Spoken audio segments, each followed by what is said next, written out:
Tuan-tuan dan puan sekalian, kita ambil contohlah macam mana Allah Subhanahu Wa Taala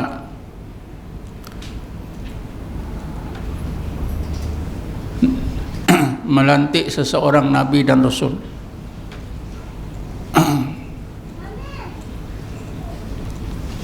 Allah Subhanahu Wa Taala melantik seorang nabi dan rasul itu memang sudah dirancang oleh Allah Subhanahu Wa Taala sejak azali. Di antara apa yang disebut oleh ulama tentang kenabian dan kerasulan Nabi Muhammad sallallahu alaihi wasallam, Allah Subhanahu Wa Taala pelihara datuk nenek Nabi ni beribu tahun. Datuk nenek Nabi ni sejak daripada Nabi Ibrahim sampailah kelahiran Nabi Muhammad sallallahu alaihi wasallam dijaga oleh Allah. Mereka tidak melakukan kejahatan-kejahatan yang besar. Walaupun mereka bukan Nabi dan Rasul, tapi Allah Ta'ala pelihara. Kita pernah belajar sejarah Nabi, macam mana Allah Subhanahu Wa Taala jaga keturunan sebelah ibu dan keturunan sebelah bapanya. Ini adalah untuk menentukan tadi man asraqat bidayatuhu, permulaan kehidupan Nabi itu terang benderang, memang dipelihara oleh Allah. Maka akhirnya Nabi Muhammad begitulah terang benderang dengan dapat keredaan daripada Allah Subhanahu Wa Taala, menjadi hamba Allah yang sebaik-baiknya. Malahan kalau kita tengok dalam Quran, Nabi Muhammad, kelahiran Nabi Muhammad itu didoakan oleh Nabi Allah Ibrahim alaihissalam dalam Quran.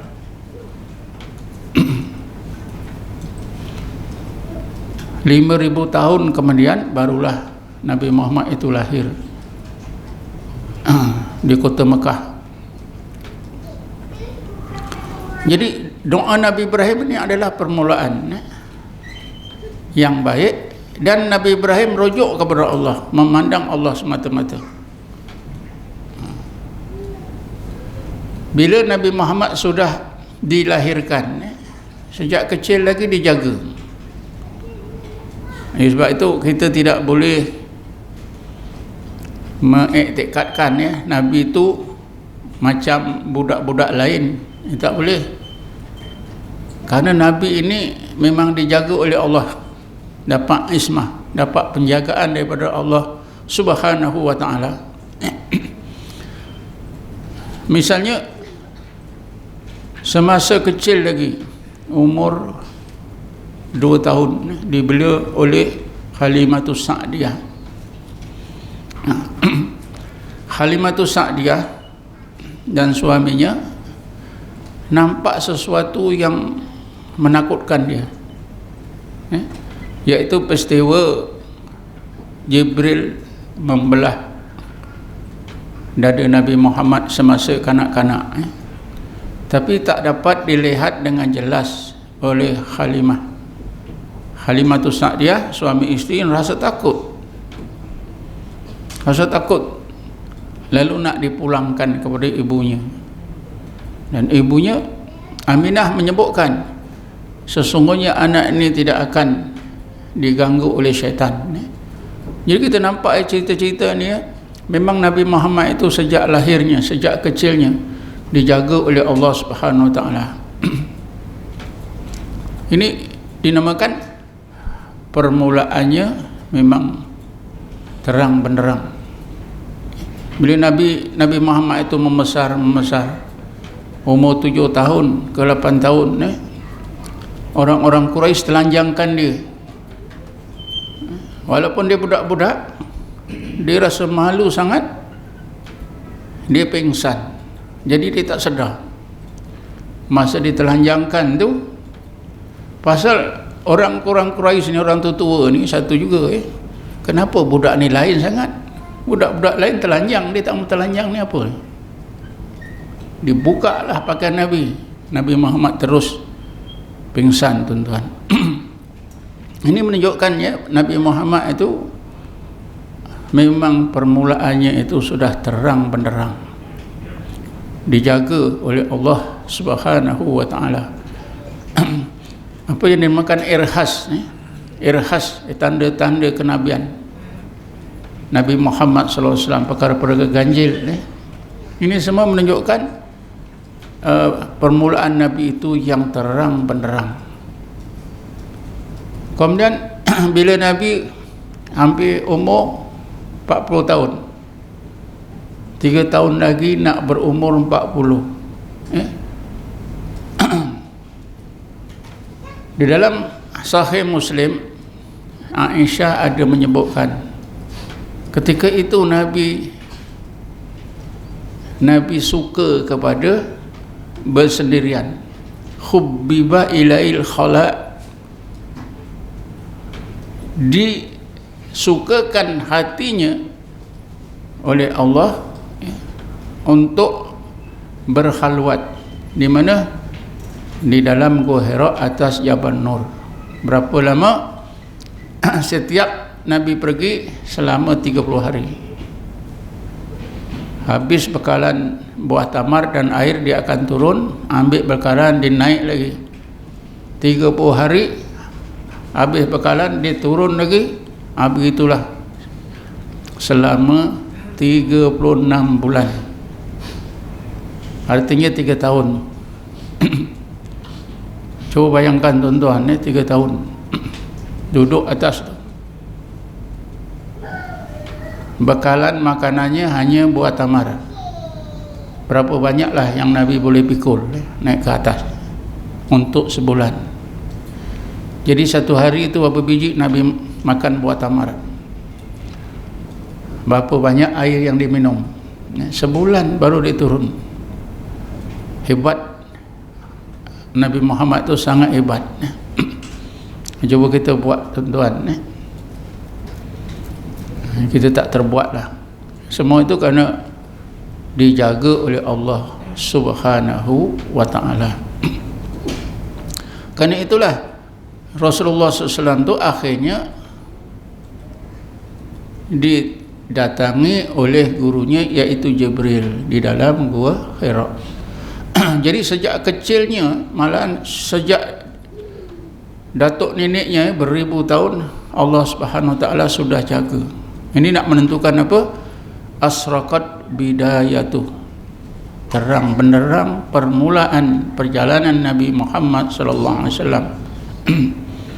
Bila dah lahir pun dijaga oleh Allah Subhanahu wa ta'ala. Jadi kerana itu kita tak boleh nak kata Nabi Muhammad itu macam kita juga. Sebelum dilantik jadi Nabi dan Rasul macam kita juga. Ya?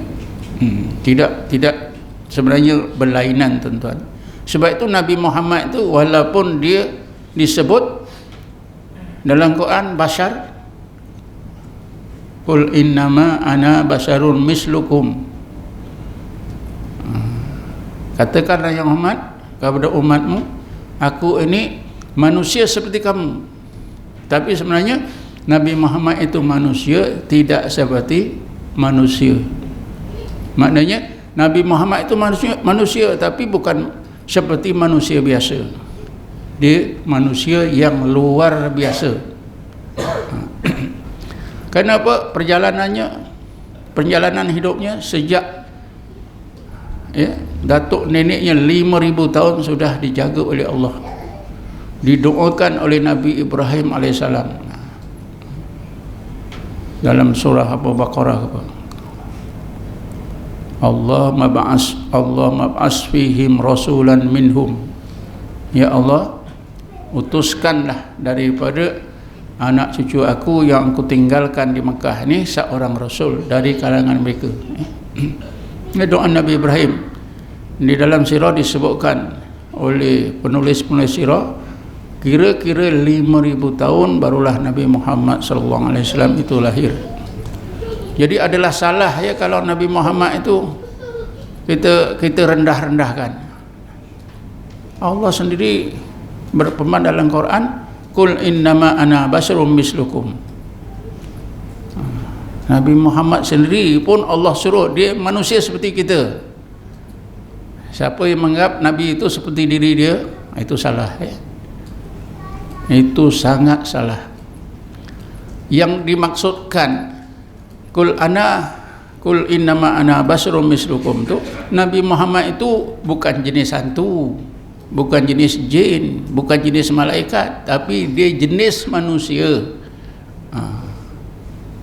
Seperti kamu manusia, ada tulang, ada daging ya, ada mata. Itu yang dimaksudkan. Tapi tidak seperti kamu, karena Nabi Muhammad itu istimewa. Antara keistimewaan Nabi apa disebut dalam Quran? Bismillahirrahmanirrahim. Laqad ja'akum minallahi nurun wa kitabun mubin. Sesungguhnya telah datang kepada kamu nurun. Nabi Muhammad itu disebut nur oleh Allah. Wa kitabun mubin. Semua ahli tafsir kata nurun di situ ialah Muhammad sallallahu alaihi wasallam. Sesungguhnya telah datang daripada Tuhan kamu Allah nurun, iaitu Muhammad sallallahu alaihi wasallam, wa kitabun mubin, dan sebuah kitab yang nyata kebenarannya. Jadi tak sama tuan-tuan ya. Selalu kita dengar ya. Bukan orang bodoh, orang alim juga pasal salah faham berdasarkan kepada tilah Qul innama ana basyarum mislukum. Nabi pun mengaku dia manusia seperti kita. Betul, dia manusia seperti kita dari segi kejadiannya. Tapi hujung ayat itu Qul innama ana basyarum mislukum yuha ilayya. Ada tak kita? Kita tak ada. Kita ni yang mengilhamkan kita syaitan banyaklah ya. Tapi Nabi Muhammad itu sentiasa diwahyukan Allah, sehingga kata-kata Rasulullah itu semuanya wahyu. Bismillahirrahmanirrahim. Wa ma yantiqu anil hawa in huwa illa wahyun yuha. Cakap Nabi itu dia tak didorong oleh nafsu dia, kehendak dia, tapi cakap Nabi semuanya wahyu. Kan berbeza ni tuan-tuan, sangat berbeza. Jadi kita tak boleh sebenarnya menyamakan Nabi Muhammad itu dengan kita ya. Yang boleh menyamakan dengan kita dari segi kejadiannya bahawa Nabi itu ialah manusia, bukan jenis jin, bukan jenis malaikat. Dia manusia. Tapi berbeza dengan kita kerana Rasulullah itu kelahirannya didoakan oleh Nabi Ibrahim. Bukan sebarang orang mendoa ya. Bukan sebarang orang. 5,000 tahun kemudian baru lahir. Keturunannya itu dijaga oleh Allah Subhanahu Wa Taala. Kemudian diberi wahyu, sehingga cakap-cakapnya itu tidak mengikut kehendak dia. Semuanya wahyu yang diwahyukan oleh Allah Subhanahu Wa Taala. Dan Allah sendiri akui Nabi Muhammad itu nur. Kita ni tak ada tuan-tuan. Laqad ja'akum minallahi nurun. Nurun situ semua ahli tafsir kata Muhammad sallallahu alaihi wasallam. Jadi sangat berbeza. Sifat-sifatnya pun berbeza. Dan Nabi Muhammad itu pun diakui oleh Allah sebagai hamba-Nya. Kita ni tak tahu hamba ke tidak.